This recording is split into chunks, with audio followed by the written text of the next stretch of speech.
What is something scary, unexplained, you swear you saw but have no proof of? It's M. Time to get into some unexplained tales that will have you guaranteed on the edge of your seat.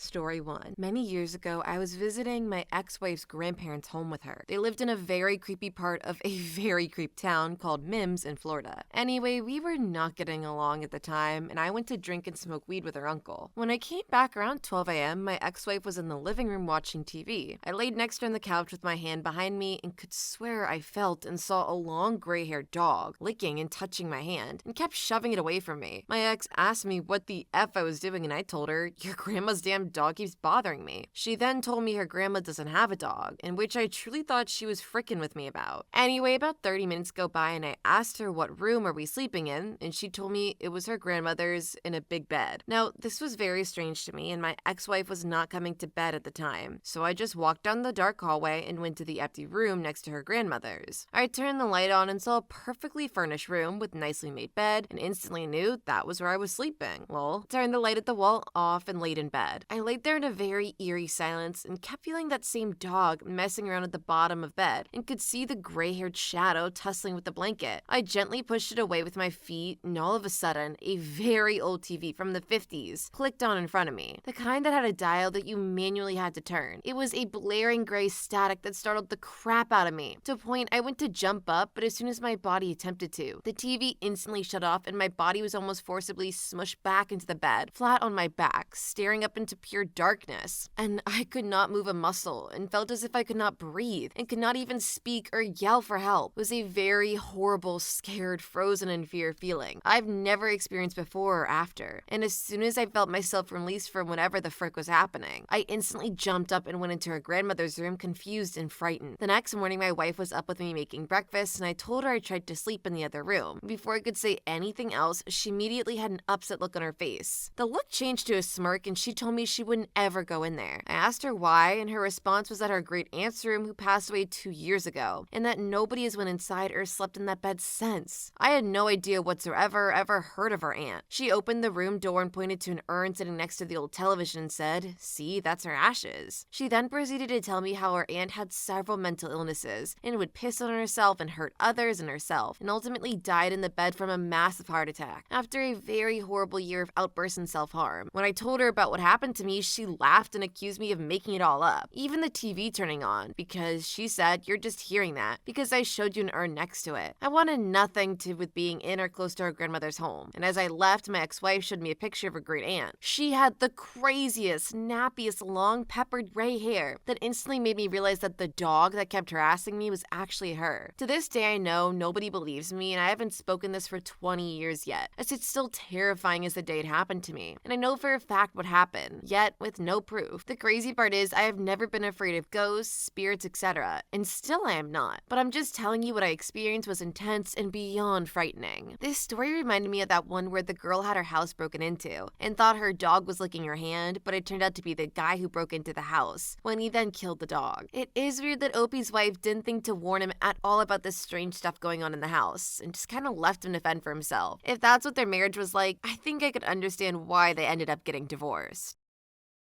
Story 2. Pair of ghosts in broad daylight. When I was on the way home from visiting my old friend who's dying, I was driving off the ramp of an overpass to get back on the interstate, whilst it was pouring rain. I could hear cars whizzing by above me, but the interstate highway where I was driving was relatively unpopulated, despite a couple cars breezing by me, and everyone was trying to get home. It was early afternoon, the sky was cloudy and dark, the air was full of mist and humidity, and you could barely see. I was listening to Angela, Flower Face, which is the perfect song for Rainstorm, one of the most emotional songs I've ever heard, and we'll tie the whole story together if you check it out. On the side of the highway ahead, I saw a beat-up truck pulled over to my right. This truck was old, and as I continued driving, I noticed 2 people in there, a man and a woman, but they appeared as if they were from a different time, like 1940s to 50s, maybe a little earlier or later, and there was this still coldness about both of them. Just in the several seconds I was able to see them as I was driving by. Suddenly, the man angrily gestured towards her and kicked the woman out of the vehicle as the rain picked backed up, and he started to speed up to get back on the road right as I drove by. He had an evil, angry look in his face, devoid of any other emotion, which sent chills down my spine. I turned to see the woman behind us, now hopelessly stranded on the highway in the rain, getting smaller and smaller as I continued driving. The most chilling part? She slowly raises her hand out towards where he and I are now both driving, beckoning, a hopeless motion and call for help, as her face had this incredible balance of loss, vulnerability, and peaceful acceptance to herself that he wasn't coming back for her. She appeared completely calm and wasn't frantic at all, just vulnerable and viscerally, deeply devastated. I didn't even have to wonder if she truly loved him. That was written in the way she looked, too. It was genuinely one of the most solemn and somber series of emotions I've ever experienced. This could be a painting for how deep this moment was. The look on her face with her hand raised and everything. It reminded me of those ghost stories where the woman waits for her lover by the shore. I then turned back to focus on the highway as the song continued, but his truck was completely gone. It had seemingly vanished out of thin air. There were no other exits or turns nearby, and you could see all the cars for miles in either direction on this highway. I quickly turned back around and couldn't see her anymore either. I'm convinced they were both ghosts. When I shared this with my dying friend, she suggested that perhaps they were stuck in a time loop, endlessly repeating this solemn departure for the rest of time itself. I feel like being stuck in this time loop is an even worse fate than just being a normal ghost, stuck haunting somewhere random. Like, imagine having to relive the biggest heartbreak of your life again and again for the rest of time, or at least until your spirit is able to move on.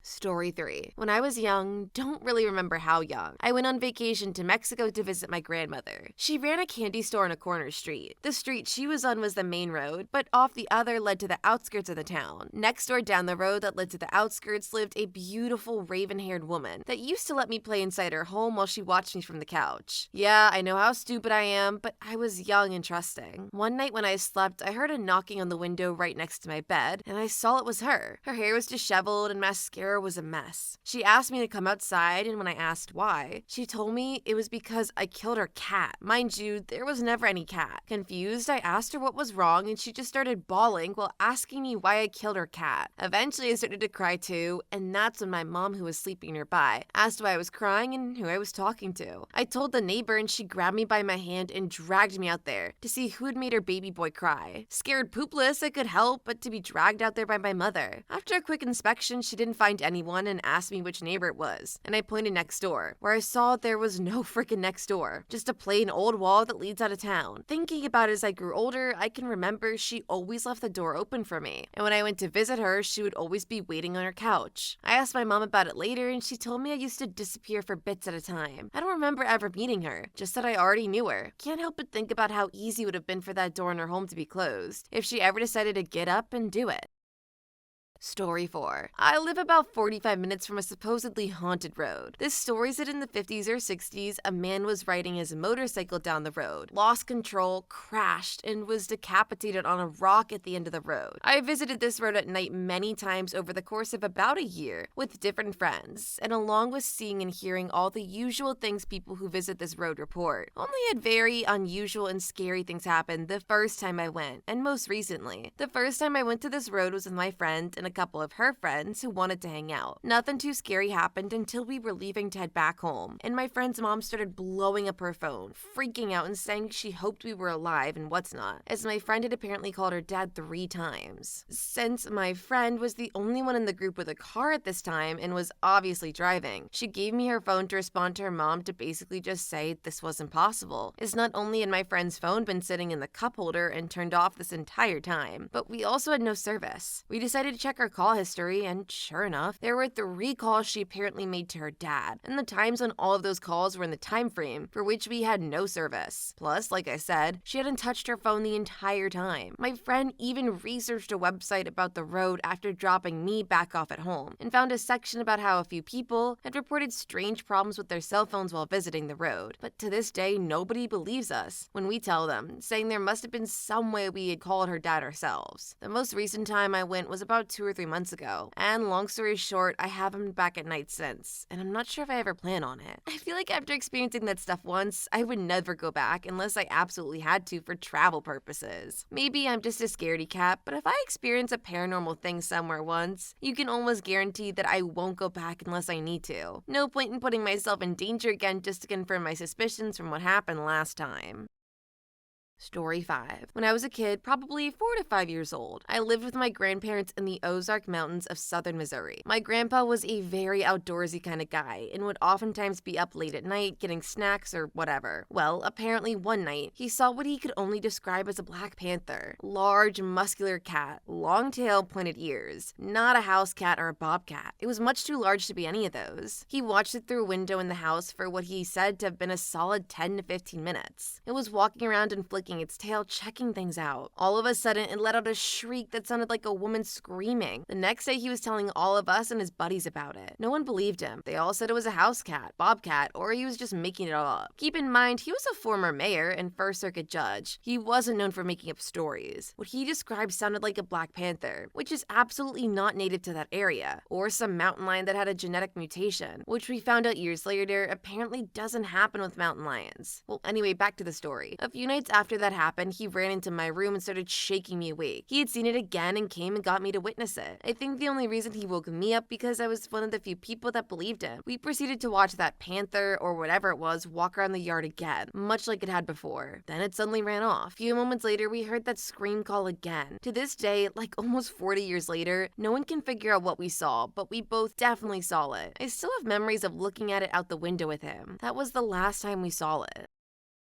Story 6. As a young kid, maybe 8 to 10 years old, I'm now in my early 20s. I used to sit on the home's back deck surrounded by woods with a little frog pond by the deck and a quarter-acre sized pond a bit down the hill into the woods. There were a bunch of leopard frogs that hung around there in the little frog pond and these 2 little dragonflies, one red and one blue, that I had befriended. They would come up to me and sit on my hand or nose or shoulder when I would go outside to lay on the deck by the frog pond to meditate or just sleep on nice days. One day I'm sitting looking down at the pond with my toes scraping the water, watching the 2 dragonflies dance around the pond. All of a sudden, I hear what sounds like a carpenter bee, but like an octave lower and twice as loud. I swear to all I can remember that from the direction of the big pond, a giant, nearly black dragonfly flew up at probably 20 to 30 miles per hour and stopped about 15 feet downhill facing directly towards me. It appeared to have a wingspan of around 1.5 to 2 feet. I stared straight at it for roughly 2 to 3 seconds, and it proceeded to zip right back into the woods where it came from. I refused to believe I had a dream this vivid. I had never before and I haven't since. I remember seeing a video that made a reference to giant dragonflies a while back. I think from SciShow, and I've thought about it at least once a week ever since. The possibility that an ancient creature like that still exists and that it chose to say hi to me in the rural Missouri woods on a nice breezy summer afternoon fills me with wonder of what is out there that we still have no idea about that is right under our noses. Not to be mean to all the Missouri people out there, but honestly, if you were gonna see a priest or a creature like that, I feel like the empty woods in the rural middle America would for sure be the place to experience. Goodness knows there's so much space out there that it could truly just disappear.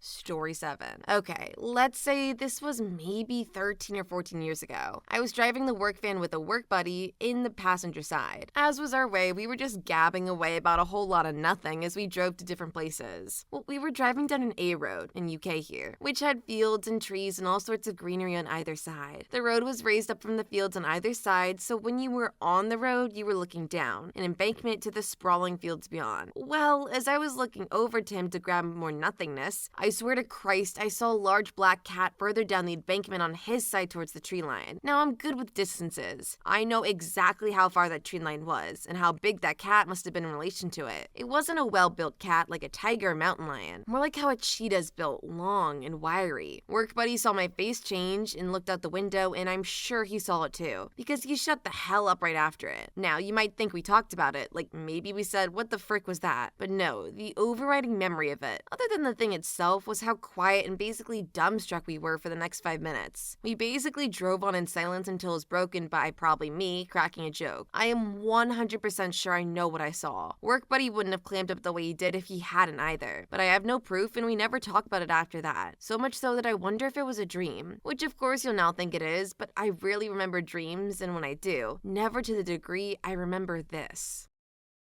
Story 8. When I was 10 years old, I was outside at night with my friends and my dad. There's a park next to my house, and at the time, we didn't think it was unsafe to be out there all night. Well, I began wandering off from them towards the small alley that separates some of the houses. When I got to it, there were these two gigantic black dogs with red eyes, spiked collars, and matted fur. Now, mind you, I've always been scared of dogs and wouldn't have willingly walked up to them if I had seen them beforehand. It was like they appeared out of thin air. They both stood side by side, seemingly guarding the entire alley. I felt like I couldn't move until they began barking, so I ran back towards my house with both of them chasing me the whole way. I screamed for my friends and dad the entire time and banged on the door to get my mom's attention so I could get away from the two beasts. The whole time my friends and dad were watching this happen, and all of them to this day claim that they don't remember it ever happening, or that they remember but never seen any dogs or heard any barking, just me screaming. When my mom came back outside, I looked back to see the dogs still perfectly in the same spot, although having been chasing me only a moment ago. When I pointed to them, she said she couldn't see them, so obviously this freaked me out. I've never been allowed to watch horror movies or anything remotely scary at the time, so my brain couldn't have done this due to overthinking about what I'd seen. About a year ago, I saw a picture of a mythology hellhound, and I remember my heart completely sinking. It was exactly what I had seen that night, and yet I have no proof other than the memory. I don't know if this was a hallucination or of some kind, or if OP stumbled upon a mythological drug deal or something involving more than human entities.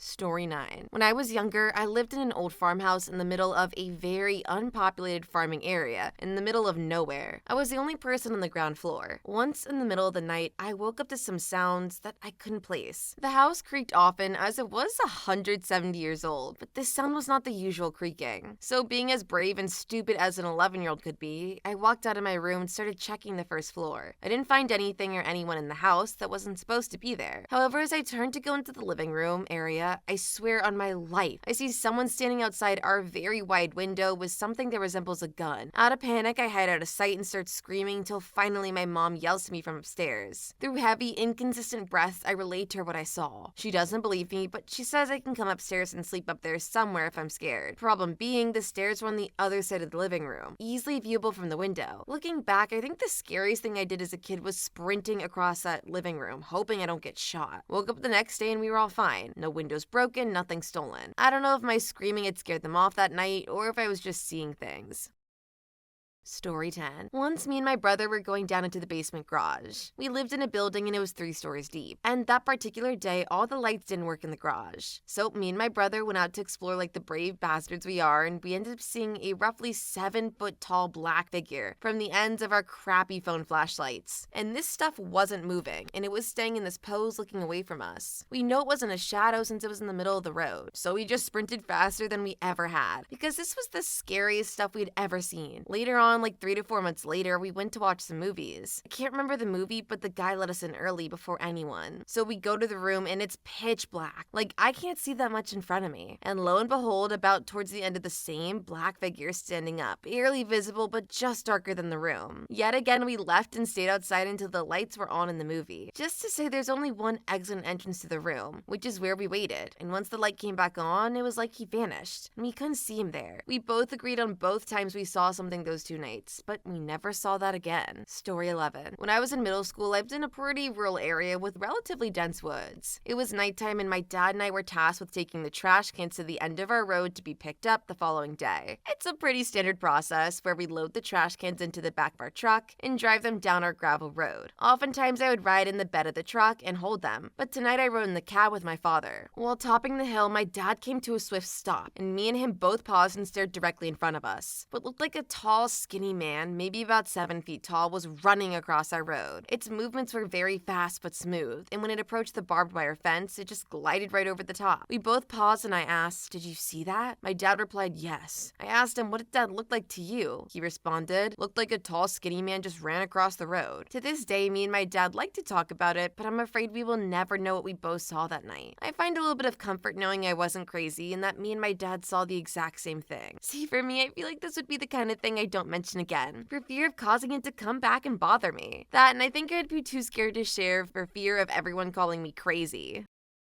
Story 12. So last year my dog had puppies and she was in this box lent to us by a friend. The box had a sticker on it that had like a wooden picture frame with the dog peeking over the top with text inside saying something like "Dog's puppy boxes." Something else to note is that the sticker was at a slight angle. When the puppies were 4 or so weeks old, I noticed that the sticker had changed. The text had changed to say something like "weaning tray." The font had changed and also the text was level with the base of the box, not in line with the base of the sticker. I asked everyone in my family about it, but as far as they're concerned, it was always the current appearance. I had lots of photos and videos of the puppies in and around the box, but I somehow never caught the sticker on camera. I am convinced that I have traveled to an alternate dimension or something. Please leave your story in the comments. I would love to make a video on them in the future.